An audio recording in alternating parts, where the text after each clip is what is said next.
Hello, everyone. I'm Mario here, and I'm Sonic the Hedgehog here. You remember us from our playthrough on New Super Mario Bros. Wii, and also The Simpsons Road Rage? Think about that. And today, we are once again back from the Muxy Toys department, and today, ladies and gentlemen, we'll present to you a new Let's Play. And after all, since when Rio 2016 will be on its way during that, not just from today, well, assuming the opening ceremony should start until the midnight in 6th of August, so that if you guys can tell from the title already, today we're about to be doing a Let's Play on, if you guys can tell already, Mario and Sonic at the Rio 2016 Olympic Games for the Wii U. Not the 3DS version, because we're just gonna go for Wii U version, because Wii U version's definitely superior to the 3DS version, so either way. Before we talk more onto this game, however, we're gonna have to watch the introduction, or in this case the intro to the game. I wonder if it's even better than Sochi 2014 Olympic game, Winter Olympic one. I don't know, we'll just have to find out. But yeah.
I think this intro is much better than the ones in Sochi 2014 Olympic Winter Games, because in Sochi 2014 it's significantly shorter than this, but either way, but this intro is actually more to it than that as opposed to Sochi 2014 version. But either way, here we are at the title screen of the Rio 2016 Olympic Games.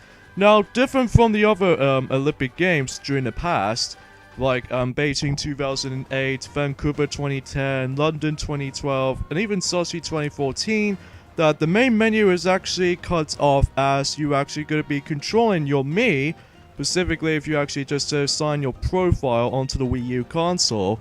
Whilst in the 3DS version of Rio 2016 Olympic Games, it takes you to the main menu. But this time around though, in the Wii U version, acts like a hub world, which actually acts as the main menu as you're walking around the hub world. Which I believe, as you guys can tell already, I think the location this takes place in, it was actually a Kambona beach, which that's how it makes sense, because even then it's based off of the beach. So, even then though, that the Rio itself is actually based off of Brazil, which it might be really fancy to look at, but hey. You can walk around and talk for some Miis across the world. It's just very similar to how it does in Nintendo Land. And as well as you can actually purchase some of the items and whatnot, like the Mario version, the Rio 2016 version, and even the Sonic edition.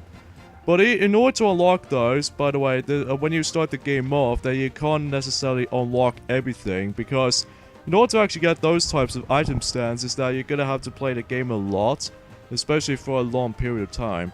But even then, though, we actually did play this game for, I will say 2 days late from when you guys can tell already from my unboxing video of this game, if you guys want to check that out if you can. Thanks to that little celebration of, although granted though, that we had a bit of a mistake about the 25th anniversary of Sonic the Hedgehog, is the fact that it was actually dated wrong. Because even then though, I will say that the new Sonic game has been announced in 22nd of July, but either way. So in order to play these regular actual events is by talking to some of these townspeople, or in this case NPCs. Like for instance, we could actually talk to Orbot, that this allows you text into the main event selection. Now, different from the other games is that the dream events, originally from the previous 4 entries, is no longer there, and plus it was gone, which I found to be quite a major disappointment. But nonetheless though, we still have some Olympic events and whatnot, like usual football, beach volleyball. Those events have been back from London 2012, including equestrian, and what else is on here?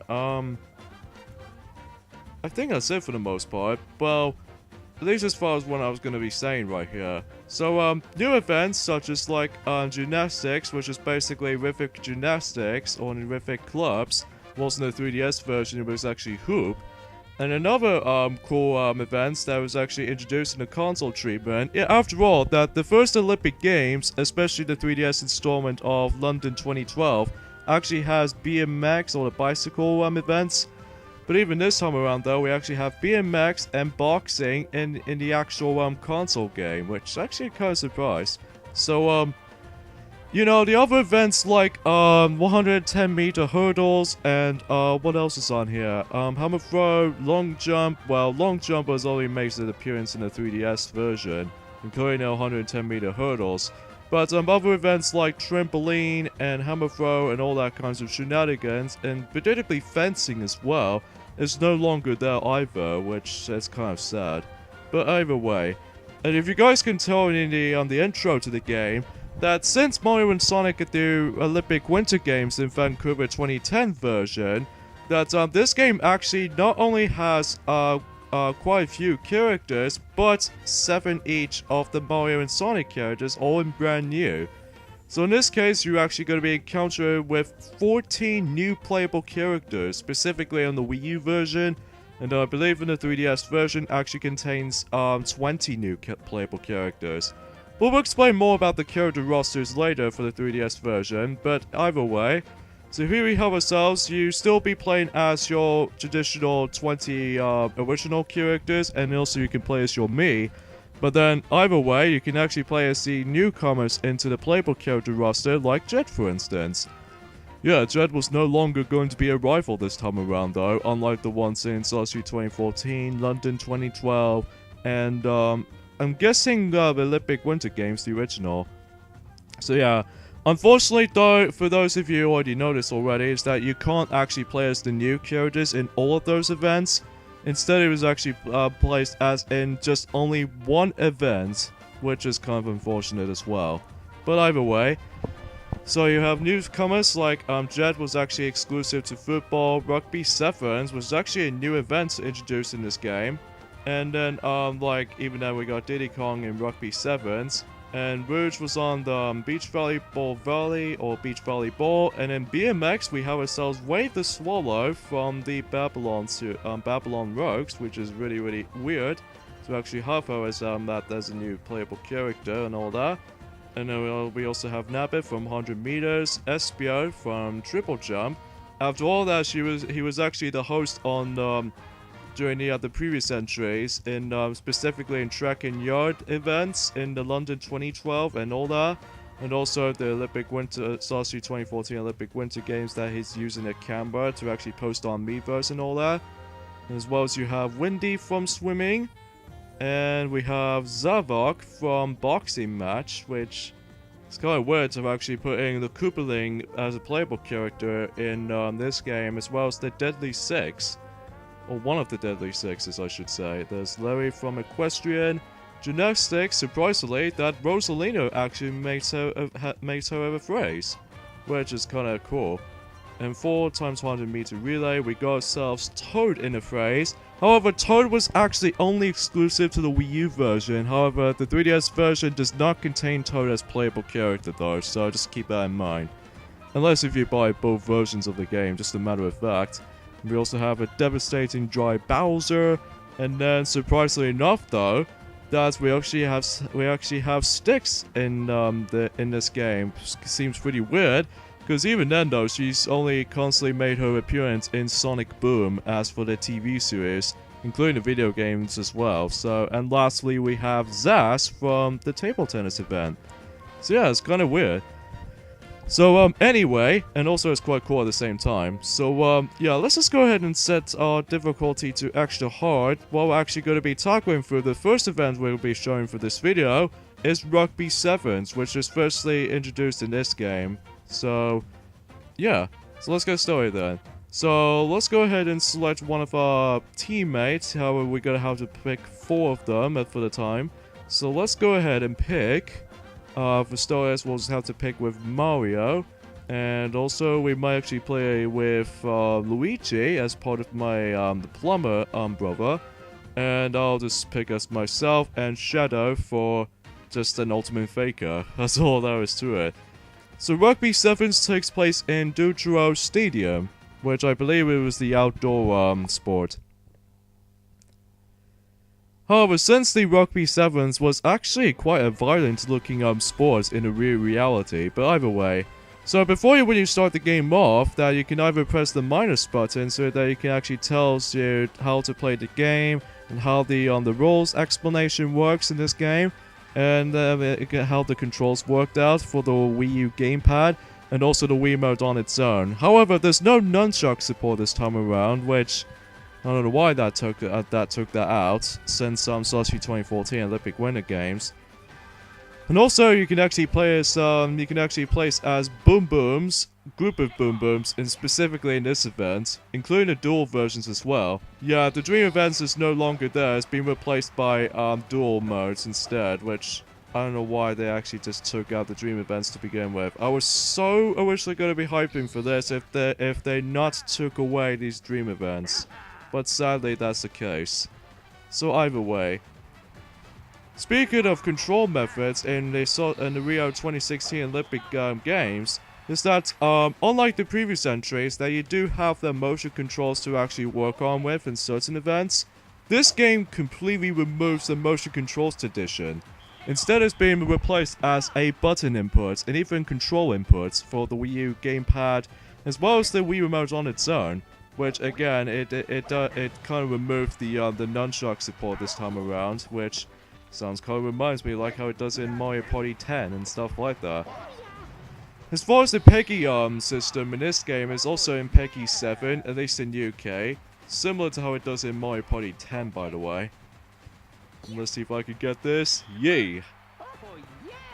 But yeah, if you manage to actually get the the try right there, you actually get yourselves 5 points. But if you actually kick the netball, in this case the rugby ball, onto a goal, then you can actually get yourselves an additional 2 points.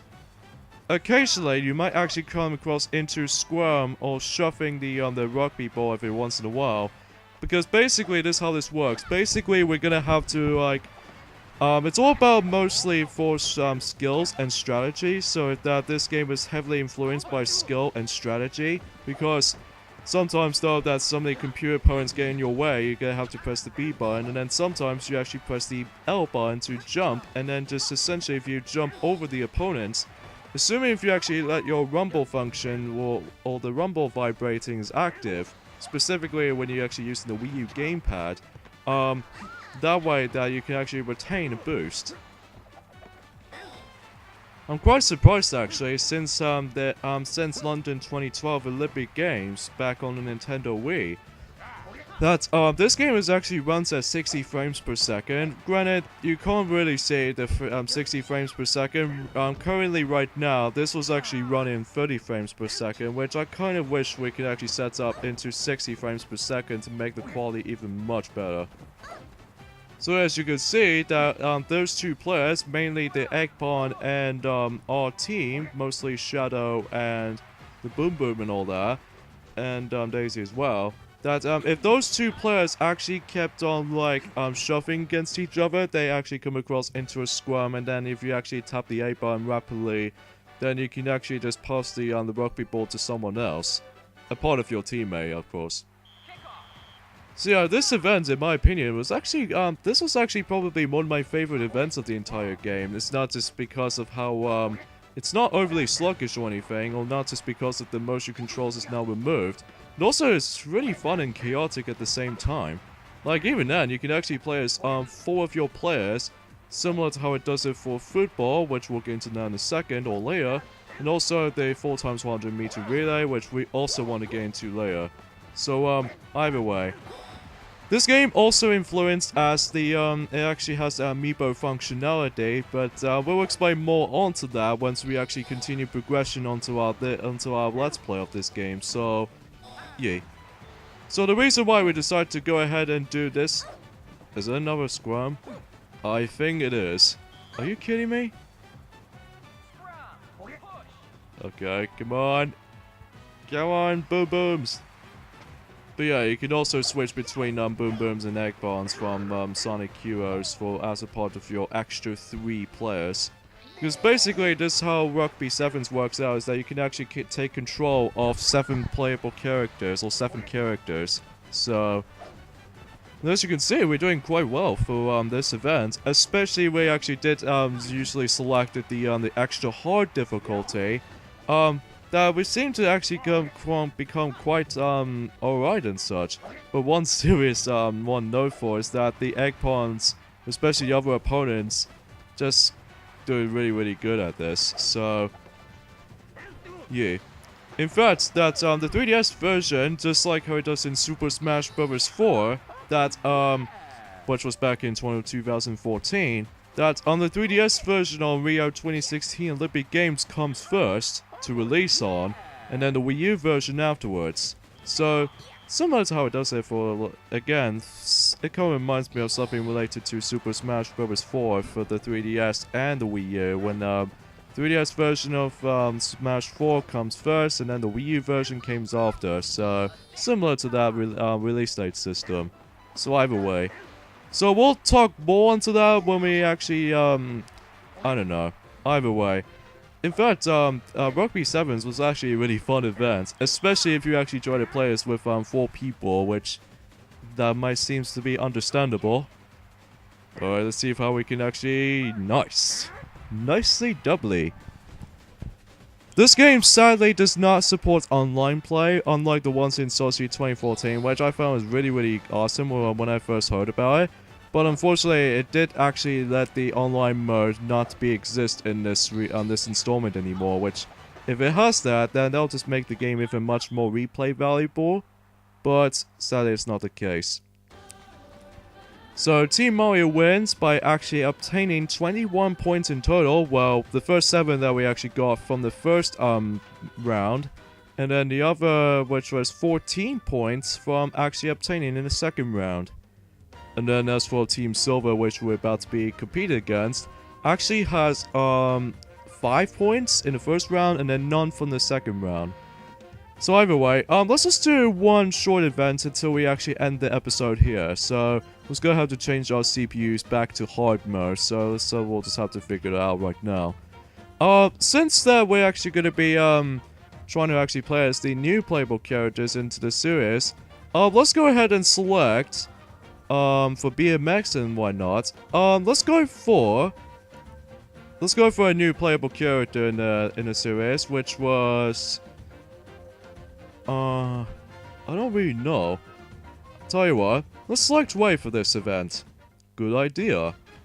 So yeah, as far as the actual modes we're going to be tackling through for this playthrough, we might tackle through all of the stuff that we're going to show you guys off, but most of the time, just like how it does in London 2012 Olympic Games playthrough back in 2013, we might actually showcase off all of these events first, until we actually get into the actual extra modes as well. So either way. So here we go with BMX. Since how it does it in London 2012 Olympic Games for the 3DS, that this is how this event works. Basically, we're gonna have to make our way to, you know these little arrows indicates when you have to jump and all that? Well, you actually come across into those tricks, and as well as some rail grinding, which it kind of reminds me of something related to Tony Hawk's Pro Skater. And if you can tell already, if you guys can hear the background theme, that the music we'll be playing on this event is actually City Escape from Sonic Adventure 2, which is Escape from the City. So, because much like how it does in its predecessor, since Winter Olympics in 2010 and as well as London 2012 and Sochi 2014, you get the point.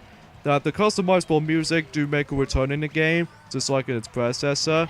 And you're gonna have to unlock them if you actually do, like, specifically do a humorous things. But either way, and we managed to make it to the end of BMX track. Sadly, you can't actually have an option to change the track layout. I mean, yeah, it's fine all in all, but it's quite a lot of fun though. But either way, but if you pull those tricks well enough, you can actually press the A button to actually influence the speed up gauge. But if you run out of them, then you can't essentially use them anymore. But either way, we'll talk more on BMX until we actually revisit to that particular event on some videos or another. So either way, so I think that'll wrap that up for today. So tomorrow on Let's Play Mario and Sonic at the Rio 2016 Olympic Games, we might actually tackle through football. So yeah, see you guys next time. Later fellas, see you guys then.